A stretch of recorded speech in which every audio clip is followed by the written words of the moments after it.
Today we're going to be looking at turning business intelligence into confident action, which is a kind of hope or dream for a lot of people I'm talking to at the moment who are feeling rather stuck or overwhelmed by a bunch of different things and changes and all of the data and information that's coming at them. And so I'm hoping that our conversation today will be a little bit of encouragement, maybe plant a few seeds and ideas of how people could engage differently, lead differently, work with their teams.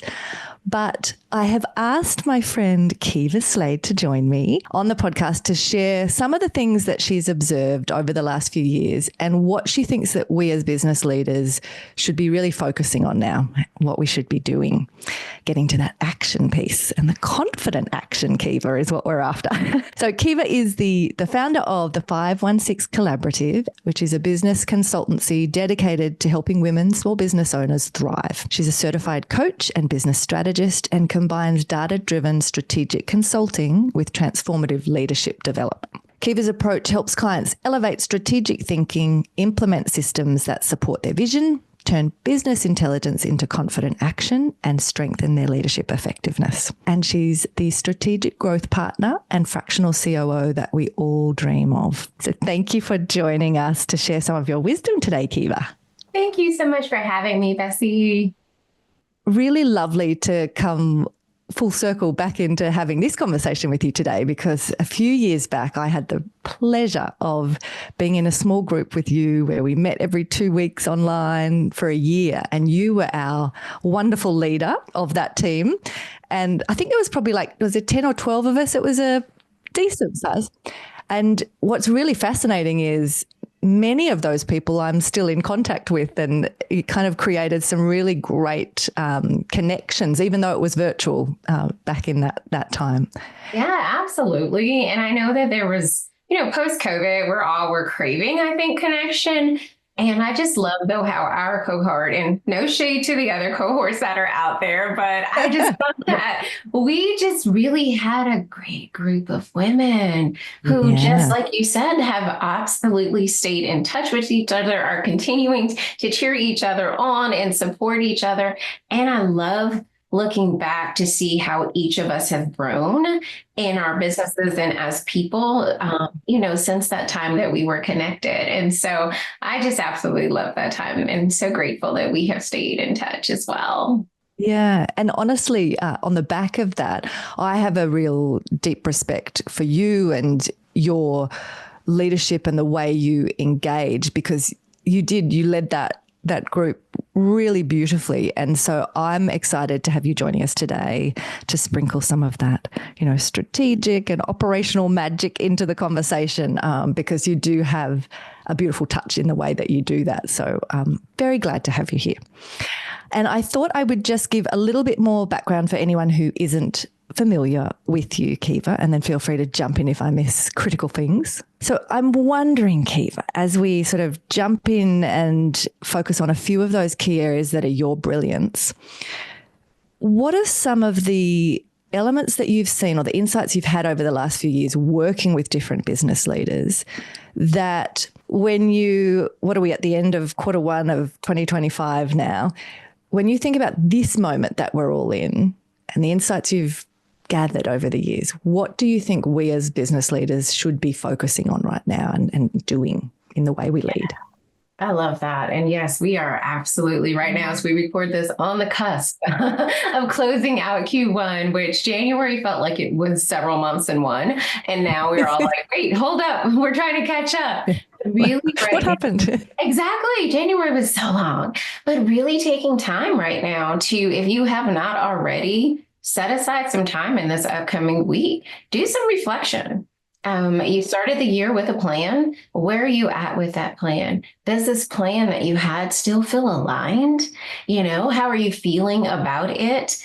And really take stock of where you are and where does that relate to where you're trying to go? Because now is the time. What are the small adjustments that you need to make? And notice I said small.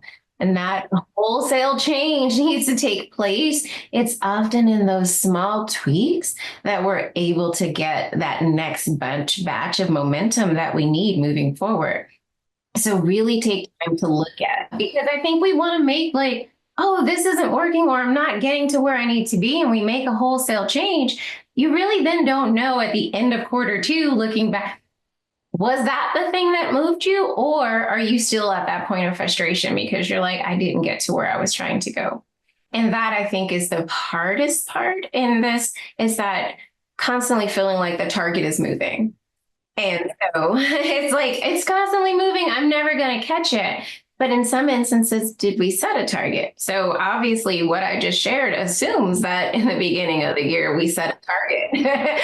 And so and it's not too late to set a target. I think that's important as well. People feel that they're behind.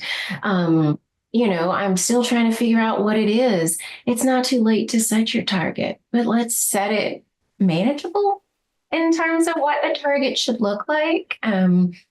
If your business last year was, I don't know, $100,000, I'm using round numbers to keep us all on the same page. Like this year, based on some activities, should you say, oh, this year I'm going to hit $500,000?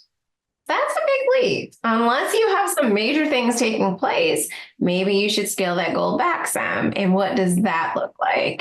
So when are you tracking that on a quarterly basis to see, are there times like, hey, I need to up my marketing and sales activity, and understanding whatever you do, everyone, it's going to take about 3 months for you to see some level of movement on that change. Give it time. That old thing of like the results are 90 days behind what you're doing, and how do you be consistent with that? That can be hard though. That's very challenging, because I think we hear a lot and we see a lot, and we make a plan. And I actually had a call with someone today, and he's like, I made a plan and I'm ready to just like execute the next quarter plan all in one day. And it's like, but it's a quarter plan and there's 3 months in the quarter. What does that look like to chunk it down and have that realistic expectation that, yes, those results are 90 days, behind what you're about to engage upon.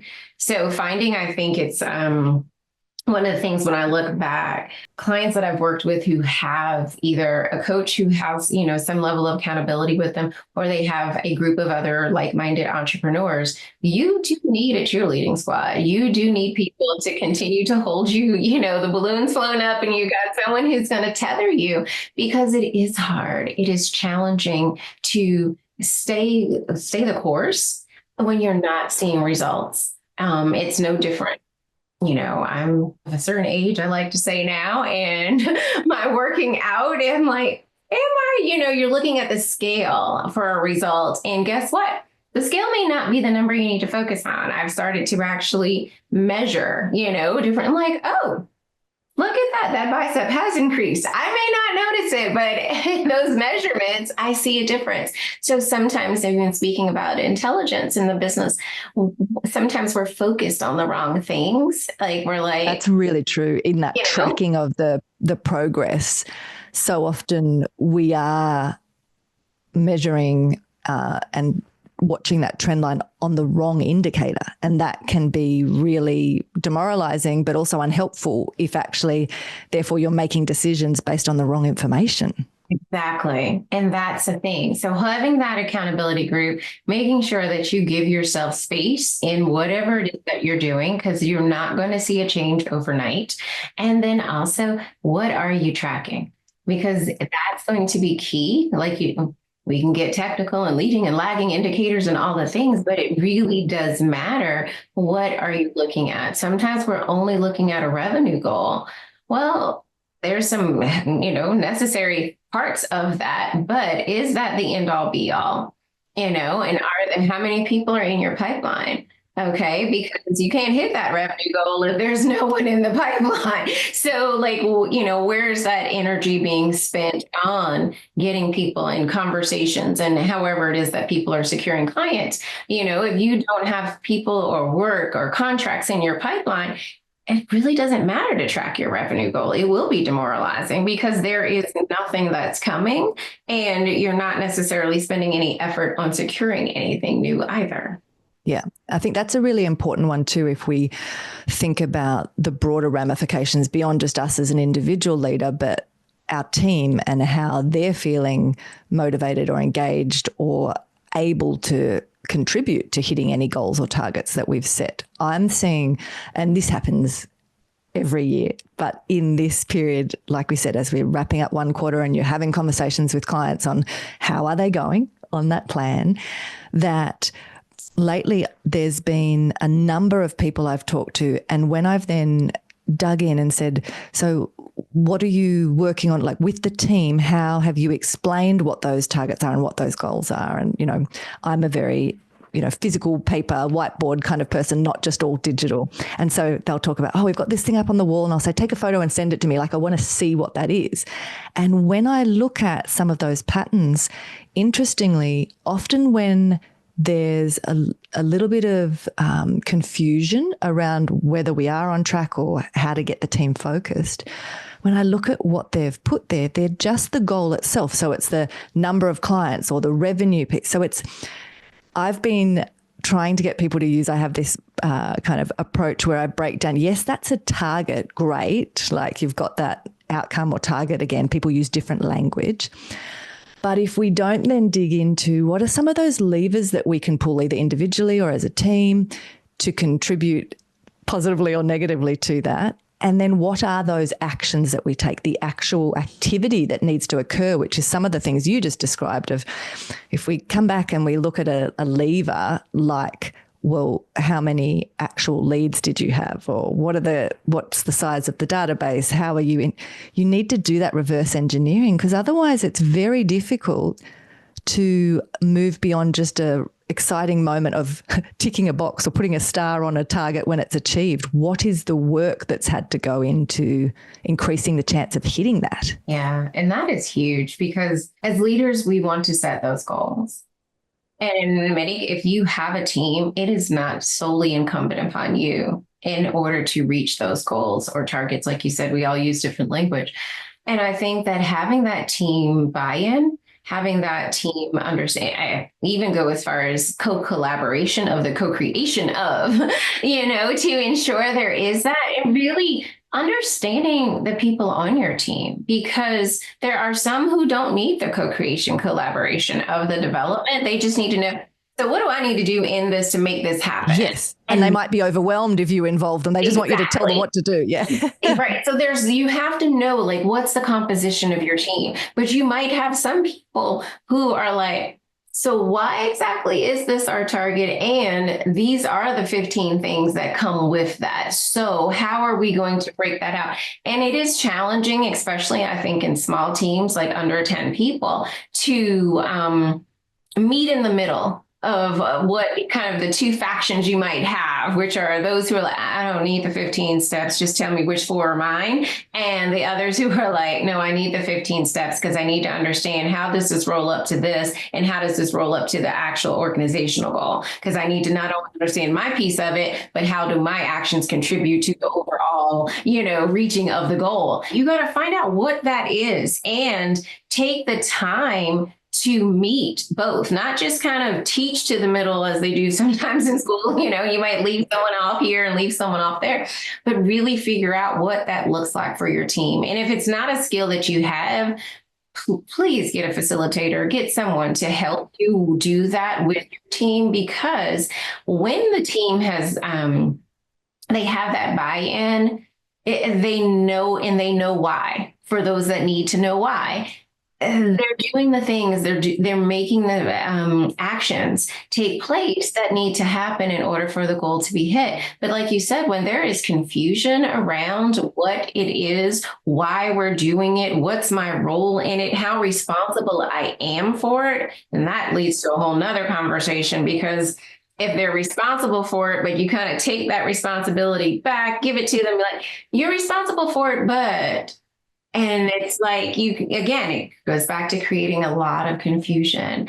And so I think that it's important to really get to how does my team need to have this information? Who on my team needs to be involved in that? And really, what is the level? What is that expectation that you as a leader have for each of those individuals? Because you can't tell them that they're totally responsible and then not give them the tools to be totally responsible. Yeah, there's such a need to pause and reflect on that, because it's not necessarily apparent or really straightforward what different people need or what that decision should look like to go into information. I know for myself, I was smiling as you were talking about that, because my brain was going to lots of examples where I've done it very poorly, where I've like projected onto people or completely missed the mark and thought, oh, this thing's obvious, so I won't go into detail at all, but this thing isn't. And I ramble on for 45 minutes. And meanwhile, I should have been very quick on that one and gone into detail. It's like I miss the marks. Like we all do it. And often it is that projection of, you forget that you've been thinking about this thing, or you have visibility of a level of detail of the business that others don't have. And so it feels obvious to you and it's not to others. So that piece that you spoke about of either having an external person or an advisor, coach, facilitator, whatever it looks like, depending on the type of interaction you're having, can be so helpful to have that fresh perspective who can look at the team, not have all of the baggage you have or the background, and help you make those decisions. Because it's, oh my goodness, it can be so unhelpful if you don't have that. Yeah, because like you said, you've already been thinking about this, and as a leader, you probably have way more historical knowledge as well. And so there's going to be questions, I think, sometimes from your team that are going to feel rather rudimentary. And you're like, seriously, like, why do I need to answer that? And then you can't be me because I don't have a poker face. And then I look horrified of like, like, I can't believe she asked that question again. That's right. Brad, my partner, will often say to me, Bessie, you don't have a poker face, you don't have a poker voice, you don't have a poker body. Like, really, get that under control. But it's like when you have that, having an external facilitator, advisor, coach, or whomever, also allows, and I think creates a safe space for the team to actually ask questions, because oftentimes you can take their questions as they're not on board or they don't have buy-in, but it's not that. That could be in their way of how they need to understand. And therefore it does help remove or create a space of separation between you and the idea that is shared, that allows the team to have the space they need to process, because in many instances, they're the ones who are going to have to walk these things out. Yeah. The other thing that, when I think about someone like you, or there's 4 or 5 other people that I've worked with over the years who are in this same category, there's the element you just spoke of how the benefit for the team when someone else can come in and do that piece. But also for us as leaders, I'm more and more over particularly the last 10 years, have been convicted of the fact that we have to create supportive and safe places for leaders to have these conversations and to be, because we're often carrying that difficult responsibility of going, okay, I don't want to overshare or bring things in that stress the team out because I haven't fully thought it through yet.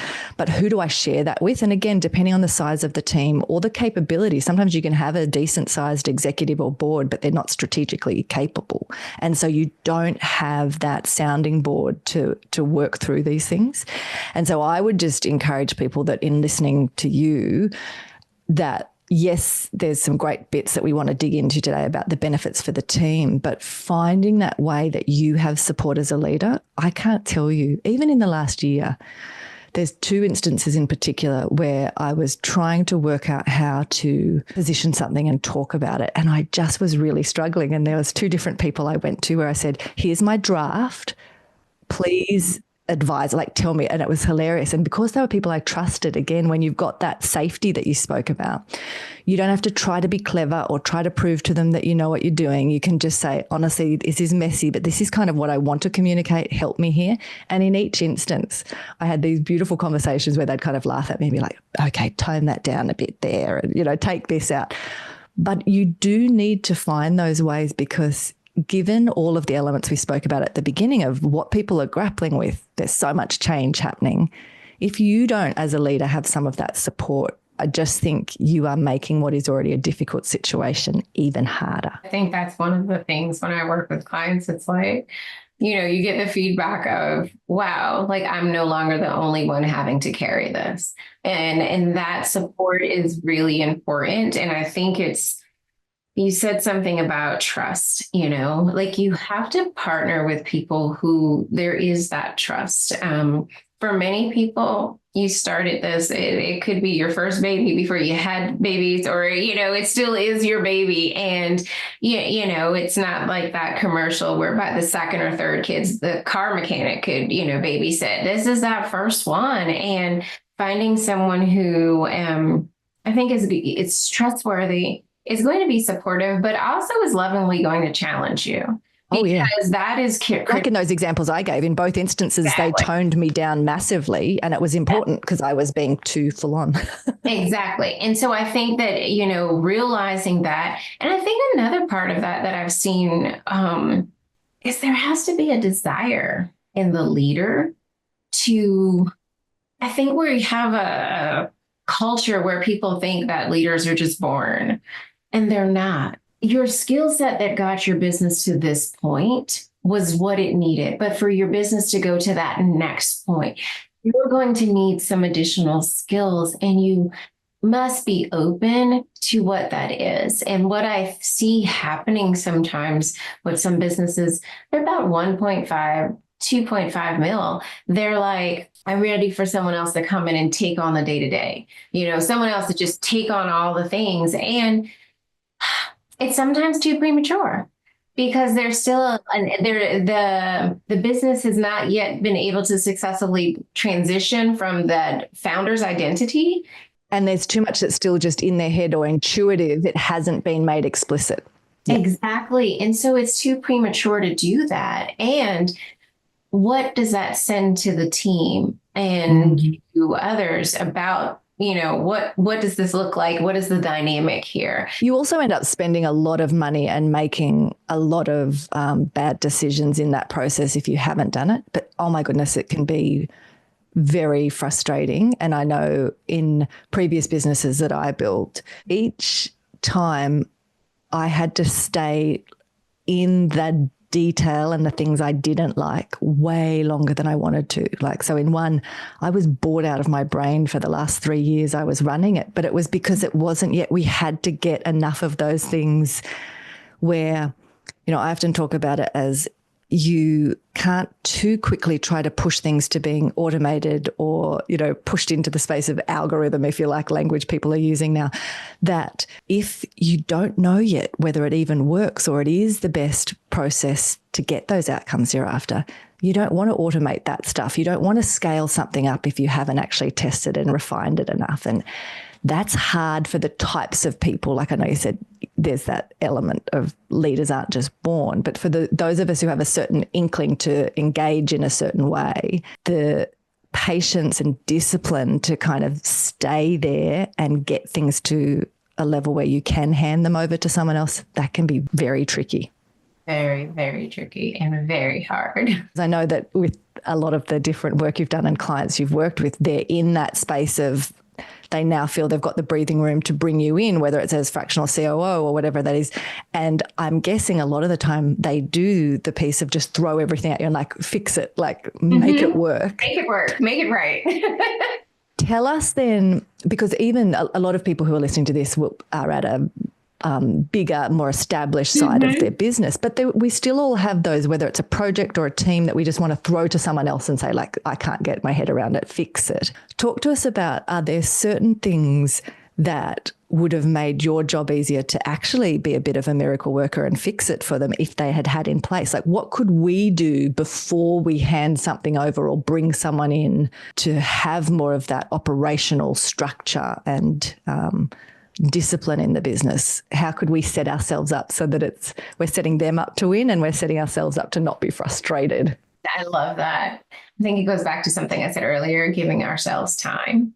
The amount of conversations that you need to have, I think, to truly build trust and rapport and to actually Because even though we say we want to throw something at someone or a team, a project, or whatever the thing is, there's a part of us that believes they can do it. They can do it. They're going to work it out. They'll make sure it's all good. And there still is another part of us that's like, are they going to do it the way that I would want them to do it? And do I fully trust that they're going to do it? Whatever way they do it is the way that it should be. And I find that that part is only resolved through conversation, through connection points, being deliberate about we're meeting once, twice a week, to talk through these things, because there's an element of, here's the miracle worker. The miracle worker has to have a quick study pretty much of like the history of the things, and, be able to kind of compartmentalize, put all those bits and pieces together. But then there's also an element of thinking like the leader. And there is that. Which is some of your leadership development stuff that you combine with it. Because you're right, it's not just an operational thing. Yeah. It's not. And so there's an element of, and I don't mean like thinking like them as if like a clone, but having enough of their, a download of the business, how they think, how they approach things and everything, because you're not there to upset the apple cart. I mean, unless you're brought in for straight change management. Of course. Yeah, but if that's not the case, there's value in that download. And that download isn't from like, here's a file. I've written all the things. Like, it's like that could be a starting point for someone who's like a huge reader. But, it's not, doesn't always work. It's a lot of times through conversations and a heck of a lot of curiosity and being open to those questions. So I think creating that space and time for that relationship to gel, to build, is going to be critically important. And I think the time is also necessary in the sense of realistic expectations, because I think sometimes we invite people in to be miracle workers and we don't acknowledge that the problem we're facing, we didn't just get to.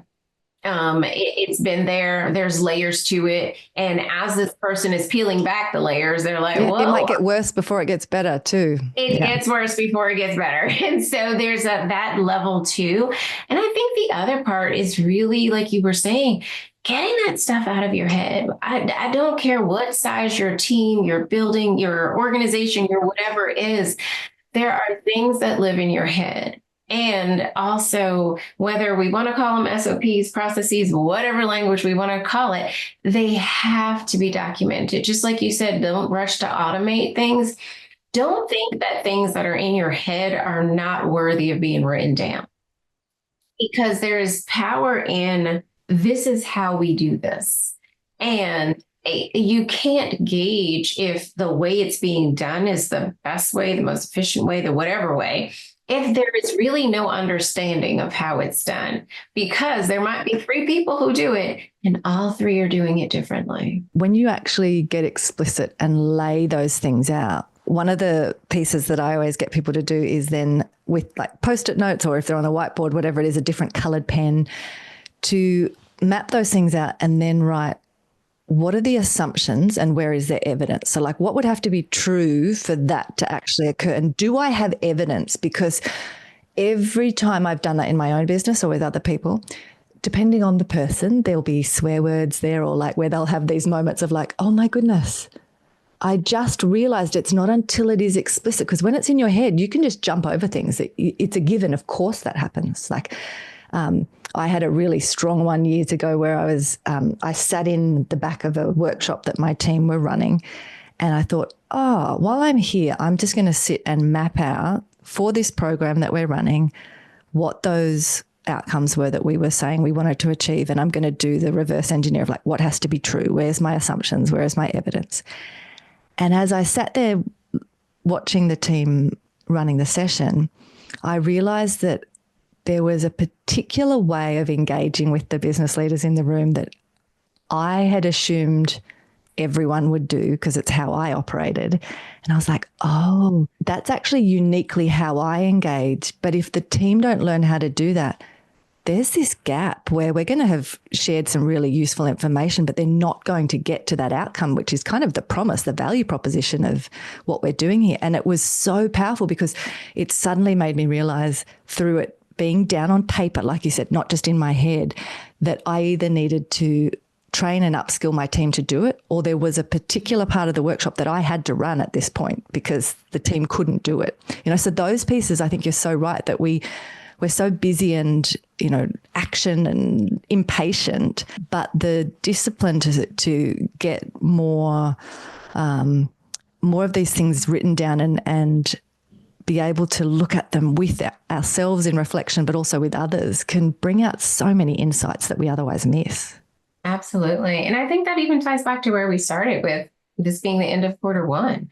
If we have given team things to be responsible for and we were not explicit, hey, there was this revenue goal and, well, y'all have led the business development meetings. Why didn't we go after more? Maybe it's not explicit in what that process looks like, or they have reasons for why they didn't pursue things that, if things were written down, they might have taken another look at something. So I just think that it's all part of a kind of a continuous cycle around, there is such a need for the explicit, because if the download doesn't happen, the frustration increases, whether it's internal frustration that why it aren't whatever happening, or it's frustration by the team of, we're not feeling like we're meeting expectations, but yet and still we don't know what the expectations are. And I know that you've said, and I totally agree with you, that there's this time period and it will look different for different interactions, but there's this time period to reflect and get into making sure we understand the context. So if we're working with someone like you, we're building that relationship and trust and getting to clarity on these things to make them explicit. But assuming that we get that piece sorted and you're now in a place where you understand what we're trying to do as a business and can move into some of those things that would be like the critical systems that are going to help us drive the sustainable growth that we're looking for. Can you share what some of those pieces are that for you are kind of non-negotiable that we need to then put in place once the foundations are done? Potentially some of us are missing. Oh, that's a really good one. And I'm going to share one in particular that some people find surprising. And I think it's surprising because it's the one that I choose. And it's also surprising because assumptions are made that it exists. And that really is mission, vision, and values. And have they been explicitly shared? Because and in a really genuine way created, don't you think? Because so often they're being done as a transactional ticker box, like it's a sentence, but it's meaningless and it's not unique to that organization. Exactly. And so I really like to start there. What is it? And like you said, how was it created? When was it created? When was it last looked at? Yeah. Okay. And is it lived and breathed in the organization? Because if it's not, I don't believe it. I don't believe it. We have to do it again. Exactly. We have to start all over again. And I think that that's surprising to just different organizations, because one, I think there is an assumption, like you said, oh yeah, we have that because it was a box that was checked and we needed it for something. So here's our mission. Here's, and I chuckle. In the advent of AI, it's like, oh, let's put some surveys in there and craft. No, AI cannot craft your mission, vision, and values. Okay. I've literally had people in the sessions who have, when we've done the values thing, they did a Google search of what should my company's core values be? It's like, oh dear. But there's also really sad examples, Kiva, and this is actually way more common, which is people have known that was important and they've actually paid serious cash to a consultant or someone to come in and run a session. And the generic rubbish that they produce, it just makes me sad because people are in so many instances, people are trying to do the right thing and they want to build the business on those robust foundations. And so they have actually spent serious cash, but they don't have those foundational elements of vision, mission, values that's unique to them and actually can really inform how they make decisions and behave. Yeah. And I think that is for me, that's a non-negotiable, because especially when we get to the values portion of it, because that, like you said, it trickles through every single thing that the organization does, how it treats its team, how it treats its clients, how it treats, all kinds of different interactions.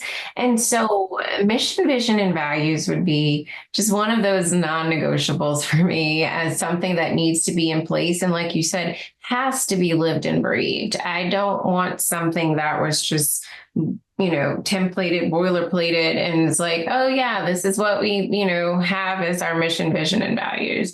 So when you say it's sort of essential, how do you though get through to someone when people might feel like, no, Kiva, we did some offsite days, we've done that. What is the piece that you have found works to help someone understand the difference between what they do have and what they actually need for it to be something that can inform their decision making and help them build that sustainable growth in? Yeah, I love that question. And normally it comes from those like when I do work with people, it's like we have these conversations and then I'm talking to team, and if I know what those mission, vision, and values, and then I'm hearing various components from team, and it's like, there's a disconnect here. 2+2 is not equaling 4. And those are the examples I have to share, like, hey, value of this. And these are the things that we've heard from the team. Tell me how you think these two things are aligned. Are there particular tools when you think of then how people implement systems that support that vision and values piece that you talked about?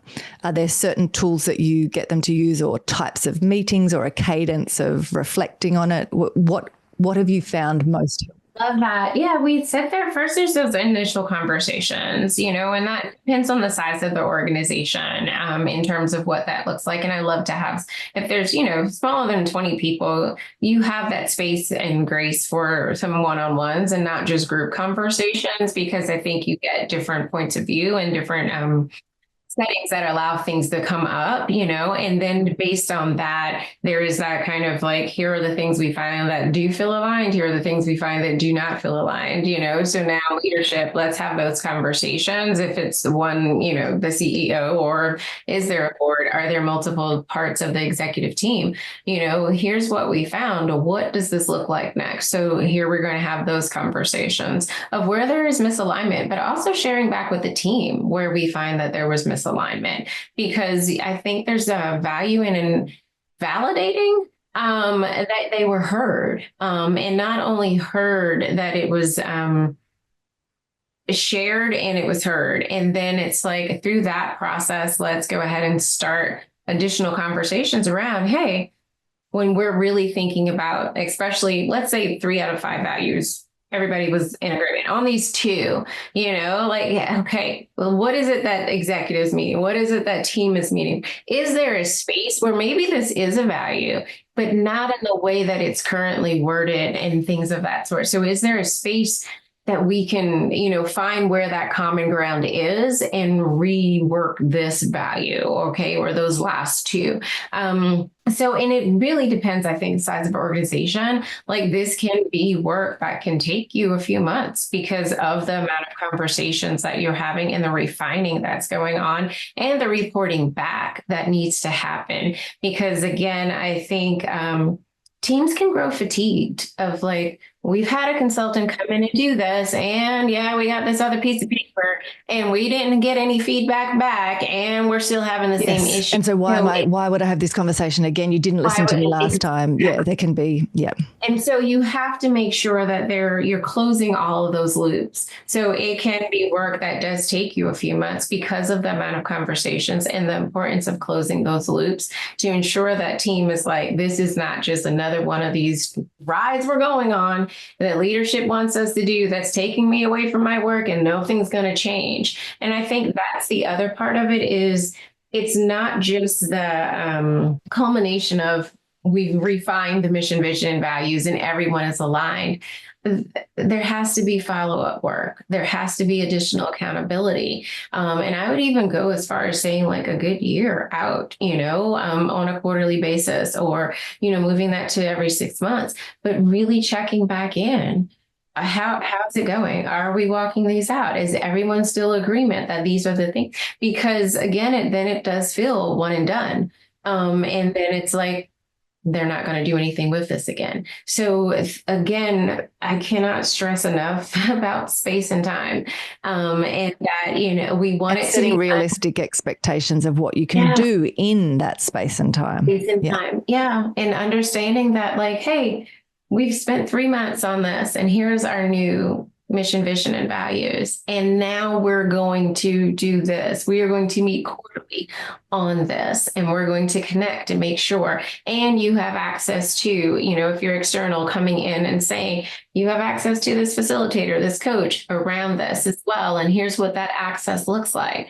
So that there is that connection that still takes place, and that the building a new habit is anywhere from 18 to 245 days. Like, you want to give time for that new habit to be seeded, to be watered, to actually have time to bloom and blossom, not just in one person, but within everyone within the organization. I'm curious whether you think, if we go back to one of the things you said at the beginning around looking at how we're tracking towards our plans and our goals, and then maybe making some small changes, not necessarily these huge leaps. When you think about this critical foundational element of our mission, vision, and values, do you think in that longer time period, so say it is a 12-month time period, do you think it's helpful to do the first iteration and then land on something, but almost name it as a draft, or say this is our working definition, but we're going to keep, like, is that helpful for people to also not act as if it's like a done, finished project, or is that unhelpful? As the organization grows, let's say you started in and you had mission, vision, and values. Now then you had a team of 10. Your organization looks a little different then, right? There was a revision of those mission, vision, and values. There's still you see the fingerprint of all of those original DNA there. Yeah, the fingerprint, but then maybe now it's 50 people. What is it now that it needs to look like? So I think also understanding that it is living and breathing, kind of like our Constitution, it's a living, breathing document that we want to revisit. We have considered it draft form. And if you look at a lot of super large companies, they do revise those, and they do tweak them, and they do make changes to them, because as your organization goes through its next cycle, there's, like you said, the fingerprint that's from the beginning is still going to be in there. It just might need now to be expressed differently. Some tweaks have happened. So it goes to some of that piece we talked about before too, of sometimes it's in the description of, say, a value, because a certain experience that might happen, or a terrible falling apart of a project, might highlight that actually it wasn't as clear for some people what that value looked like in action. And so we ended up behaving in a way that was counter to maybe the leadership team thought was a given that everyone understood. And so through those experiences, or as you said, the team might now massively have grown, and that original really connected team that went through all of the growing pains at the start, that understood one of the sentences in that description, suddenly others are like, I don't really know what that word means, or what does this actually? And so those pieces, I think, come back to your point before of the importance of actually being connected to and understanding our team and knowing where they're at, and just being curious to ask those questions and say, when we describe this value like this and we say in action, this is what it looks like, give me a scenario you've been in recently with a client and tell me whether that would have informed how you behaved, or do I need to explain it to you in a different way? So it's some of this curiosity and, as you said, relational aspect of not just doing these things, putting them on the wall, never visiting them again, and assuming that everyone understands. The relational just component is so critically important. I think that even as the value is in action, there's going to always, I think, be more grace given when there is more relational capital than when there isn't. And so the value being acted out it's going to be like, well, I don't know, let's say it was candor. I'm just going to choose something quick and easy. But, it's like, Bessie was candid. And I know how Bessie is. We've had lots of conversation and things. So, because candor is one of those things people could take one way and be like, that was rude. And, it was very hurtful how you communicated with me. Where it could just be like, oh no, I definitely know that Bessie is not rude and that was never meant that way. She's, she might just be a straight shooter and this is how I need to approach that. And so I think that is that, again, relational capital. If that is present, there's more space for there to be grace in that process. And for teams to have a willingness to communicate around and say, you know what, back to the curiosity, Bessie, you can have that conversation surely with Kiva in that way. But Lisa? Exactly. Yeah. You're going to have to figure that. Yeah. That's a really good example. We had in one of the first business that I founded and was the CEO for the first sort of 7 or 8 years. One of our core values was around, we described it as relational. And we would very quickly, we would sort of say, we would talk about these elements and say that didn't mean being nice, because in any work in the social sector, there's this tendency to be passive aggressive or nice. So you kind of, people will go along with things. And so we were, in trying to make sure it was clear that it wasn't just about being nice, we would always kind of lean into that piece and we'd talk about being truth tellers. And we used all of this different language. And then I read this piece that Elizabeth Gilbert had written. So this was years ago, and she was talking about brutal honesty. And I ended up bringing it into the team because she had these really beautiful points. I can't remember all 4 of them off the top of my head, but where we then started to use those to help make sure we weren't being what she was describing as brutally honest, where you kind of too quickly and without having built the relationship, rapport, trust to actually give you permission to be that honest with someone, you were going there too fast. And so that example you gave around candor, I think, is a really important one, because these are the elements where it should stay live and you should be observing, whether it's you or the managers of your team, kind of watching people and saying, actually, I think you went a bit too hard on the brutal honesty piece. Like, you hadn't yet, one of the things I remember her talking about was this element of, if you hadn't yet built the relationship where the person knew you had their best interests at heart and you wanted them to win,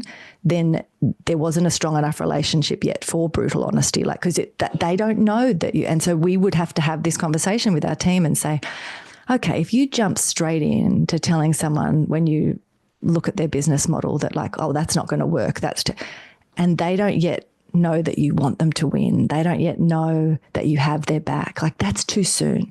And that's not, you shouldn't be proud of that. That's not our values in action, right? So those pieces, I think, really are great examples of what you're talking about, of why these need to be living, breathing and ongoing conversations. They really do. And I love that. I'm going to have to look for that. I feel like it reminds me. I'll find it and I'll send it to you and I'll pop it in the show notes. Yeah. There you go.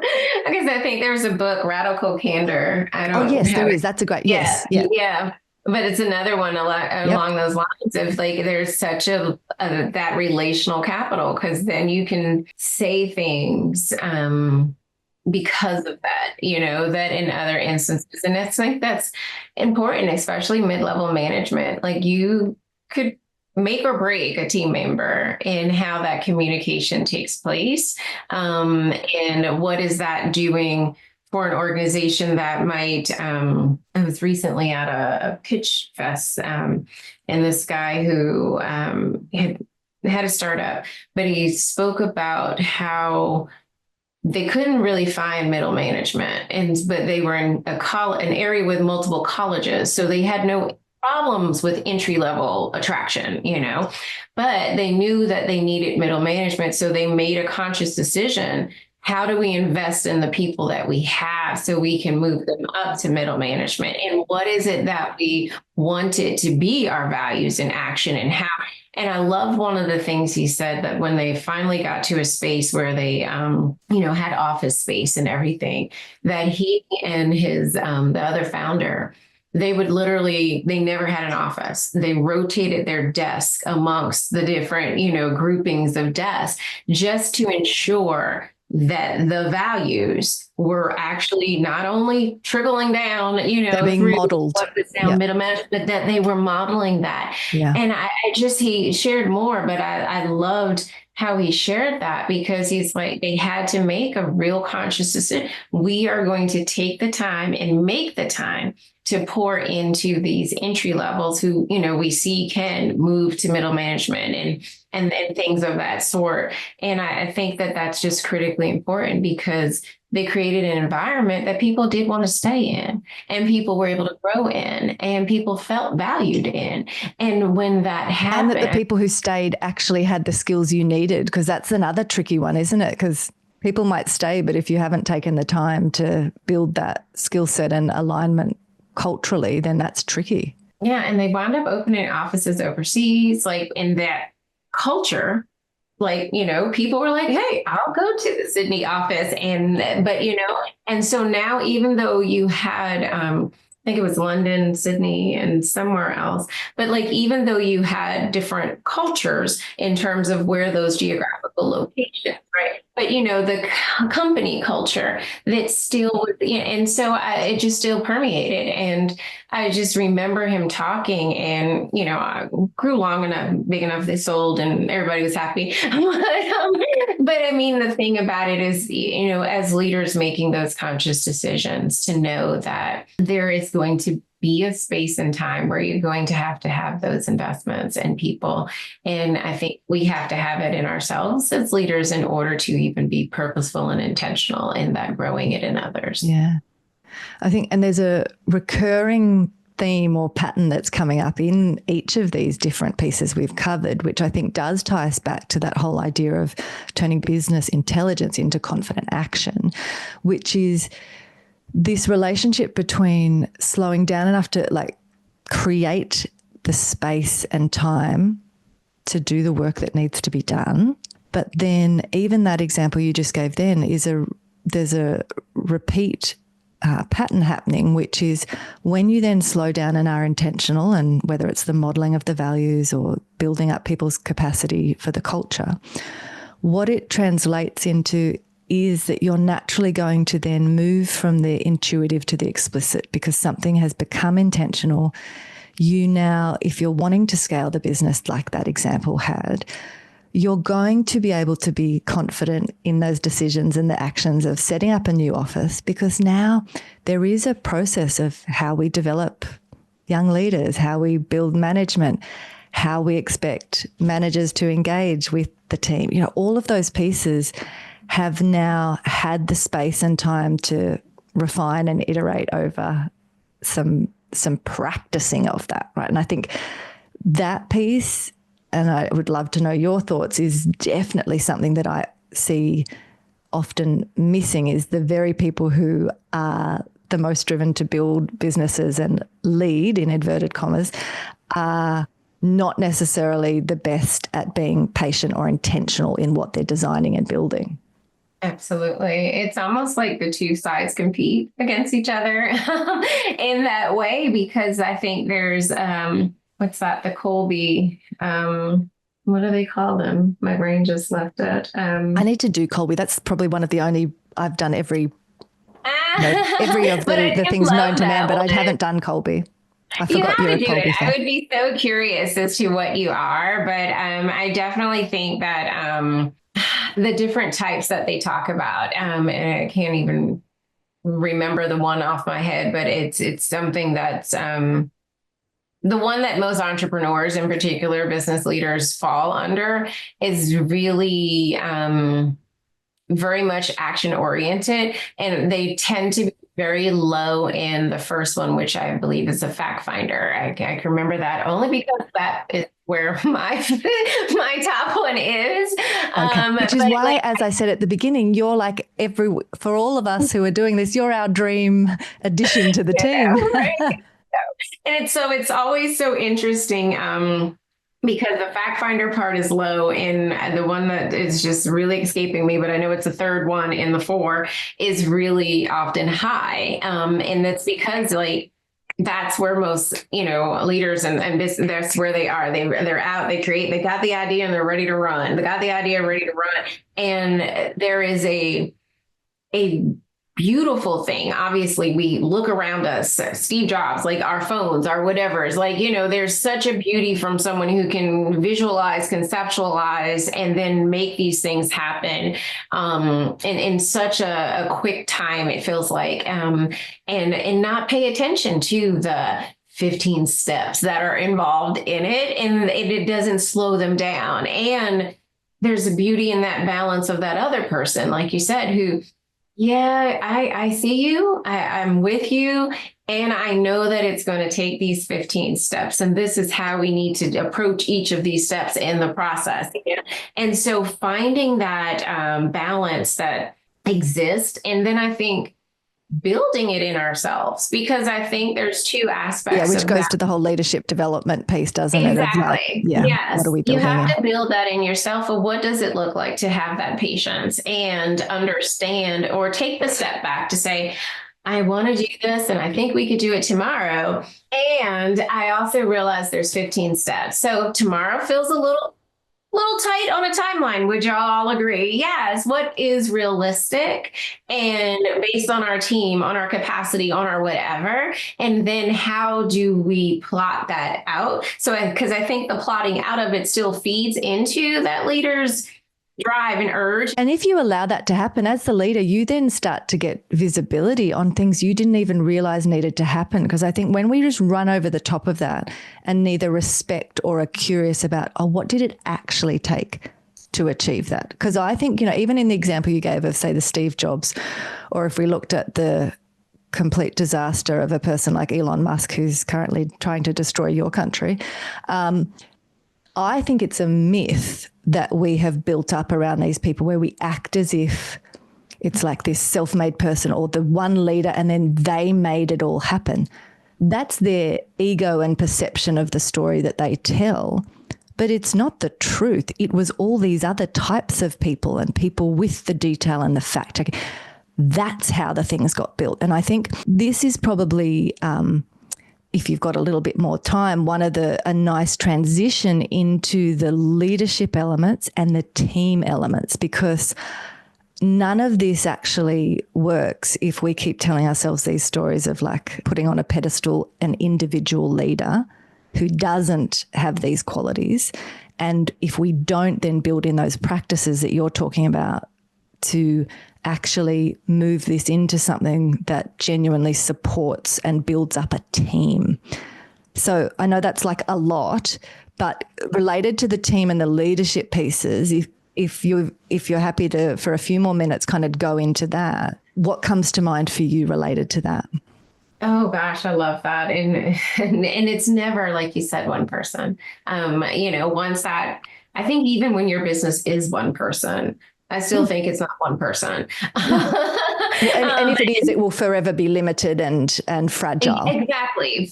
Exactly. So it's, oh goodness, that's such a good one. As a business grows, if you are going to delegate to others, to me, you have to have that humility. Like that is a leadership skill that you have to develop. And it's a balance because there's a part of you that's still probably very forward facing and is the face of, that everybody equates. But there is another part of you when it comes to your leadership side of your team has to have humility. Because as you delegate, as these things come off your plate, okay, you cannot be, peacock going around about all the things, because then your team, it's not modeling values in action, and the values you are modeling are likely not the ones you would want your team to truly embody. If you are the type of person who, anytime something goes right, you take credit for it, and anytime it goes wrong, you blame someone else, it's like, that's probably a problem. Probably a problem, because at some point, everybody else that you were wanting to blame has now stepped away from you, and you have to look around and be like, it is only me. And the amazing people who made the win happen start to feel less and less willing to make you look good. Exactly. So I think that humility comes into play, but I think also in leadership development is around your capacity, like we were just talking, to really pour into others, and realizing that the pouring in looks different for each of the people. So as back to the example we had, when you're building out that middle management, what does that need to look like? And what is it how do you contribute to that, and what that looks like for that middle manager? Because that level of management is going to look different when your team grows larger and you're going to have a whole executive C-suite. Okay. They're not going to manage in the same way. And so having that awareness of where are my shortcomings and who do I need to invest in, because you're really investing in yourself and your organization, but who is it that I need to partner with? I need to collaborate with, I need to have coaching by in order to grow in those areas. And I love you were like, that's Colby is one thing I haven't taken. I don't, if it's an assessment, if it's a whatever, if you already know what those areas are, but really taking the time as a leader to know yourself. With profiles, because like I said, I've done every profile known to man except Colby, but I love profiles. And every time I do one, because I answer the questions honestly and I actually know myself, when I read the descriptions, I always love it because I'm like, oh my goodness, that's me. I have done those types of profiles with people who will not be honest in how they answer them. And then you can always tell, because when they read, they're like, oh, that doesn't really sound like me. And it's like, well, it only doesn't sound like you if you didn't answer the questions. And I think that goes back to some of this leadership development piece and actually starting to realize that those pieces we talked about before of the attitudes and the myths around romanticizing who a leader is, there's a lot of facade and pretending that's going on in that. And actually, that's not what we're talking about. And you're not going to get the best results or have a team that can help you consistently and sustainably over time grow that business if you don't start to do this stuff and have the self-awareness to actually lead from a place where you know when you should get out of the way and when you're the best to play. Like that takes time, but you do have to be willing to be honest with yourself and others. Yes. And I think that's it. You have to be intentional about it. And like you said, you have to be honest. Like it does not benefit you, your team, your organization, your clients to be dishonest. Because you're actually just wasting the time. The profile was a waste of time. The conversation is a waste of time because like we're not going to get anywhere. We're not going to get anywhere. There's no truth in that. And to me, that goes like, your values probably won't come up as integrity or honesty, because there is such a benefit to knowing oneself. And then you are just so much more, I feel, capable of understanding like, hey, that's a blind spot for me, or that's a growth gap for me. And that's like, I know that's something I need to work on. And when people choose or are intentional about those growth gaps and closing them, because that's the thing I think that we all have to understand, back to leaders are not born. You can grow and to be a better leader, iron sharpening iron, whether it's through mastermind coaches or whatever the situation might be that works best for you. That is such a possibility. And when you think about that, why would you not want to be just the best version of yourself? And so I think for me, when I do my best not to work with people who, I guess if we go Carol Dweck, like a growth mindset versus, a fixed one. But if they're fixed, I can't help you. And also you respect yourself enough, and I'm the same, that I'm like, I actually don't want to spend my limited energy hitting my head against that brick wall. Like I'm very selective of who I'll work with. Yeah. Like it's like I'm unbloodied and bruised enough up there. I don't need to just keep banging it. But I think that that's really important to understand. And even in that, she said you don't have to stay fixed. You can switch yourself to growth, but it's going to take intentional work. And I think anyone at this day and time leading an organization, again, of one person, 5 people, 25 people, 250 people, 25,000 people, you need to, should be, want to be intentional about growing yourself. Because as you do those things, I guarantee you your organization will see growth. And it starts though with you. When we think about wanting to have tapped into your wisdom, and particularly in these last few years, some of the things that you've seen and you have front of your mind in this new phase of your own business and the people you're working with, what would be the piece you would want to leave people with? So thinking of those that are listening are more established leaders, their businesses are, humming along. There's so much change. And if I maybe take us full circle back to your first point when you were talking about reflecting and looking at how are we tracking, where are we at on our current goals as this quarter wraps up? What would you want to leave us with or challenge us with that we haven't covered yet that you think is really, really important? I want to say the financial goals. And the reason I say that is because oftentimes we're doing things that we may not need to be doing. And if in the business we take the time to look, are we making the money that we need to make to do the things that we want to do for our teams, our people, our clients, our whomevers? I think that's where I would say, challenge everyone to really look at that. And even with a business that's humming along, is there some space where we're doing a thing that we really do not need to do anymore? And that's holding us back from doing something else that we have seen, blue, red ocean, and you've seen it coming and you're like, yeah, but we're doing this so well. But now there's 15 other people doing this as well. So is that a thing that you still need to do? Or is there something else that is actually calling the organization to move forward? And so I say financial because I think, and most of us, that's where we would start with it, is looking at the numbers and saying, is there space for this? Do we have the cushion to explore what this opportunity could look like without endangering anything else that we have going on? But I think that is where that stretching that we as people, we as organizations just need to have. And I think there's always that surprise because it's like, actually, team was tired of doing it or clients weren't really wanting it as much, so there was this opportunity for something else, but we didn't take advantage of it. And so it's just for leaders, organizations, for all of us to live without those regrets. Take a look at that. Are we serving in the way that we need to and having the funds available to maybe explore something else that actually might be where we need it to be in the first place?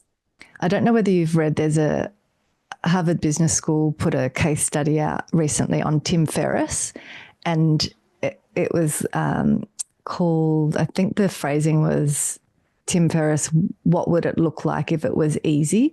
And it made me think of some of the elements you just described, because what it did beautifully was mapped out how he did the pause at the 10-year mark with his podcast of going, is this still where I want to play? Do I have the unique skills to actually still, in his case, his goal was around dominating and being a category of one. And he was like, it's now way more competitive than it was 10 years ago. Do I still want to play here?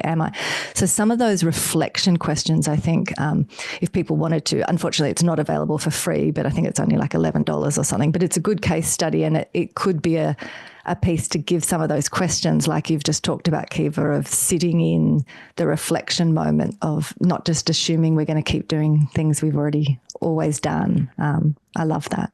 Yeah. And I think, and again, I don't want anyone to think I'm bashing AI with telling you not to use it for mission, vision, and values. But, when we do reflect as to where we are now and what technology is available to the masses, are we doing things in the best way? Are we doing the things that are our best things to do?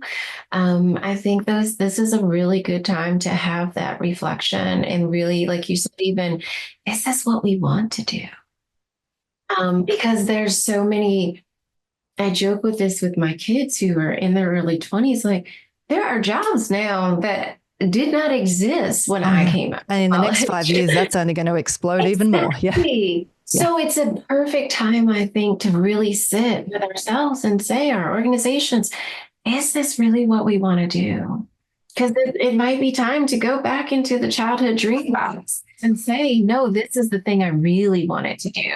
And now the tech exists, the software that exists, the people exist, the skills that exist. I could do this thing and do it well. Thank you. And Kiva, if people want to connect with you, what's the best place for them to do that, to either continue the conversation or learn more about your work? Oh, yeah, you can definitely reach me on LinkedIn. I am there, Kiva Slade.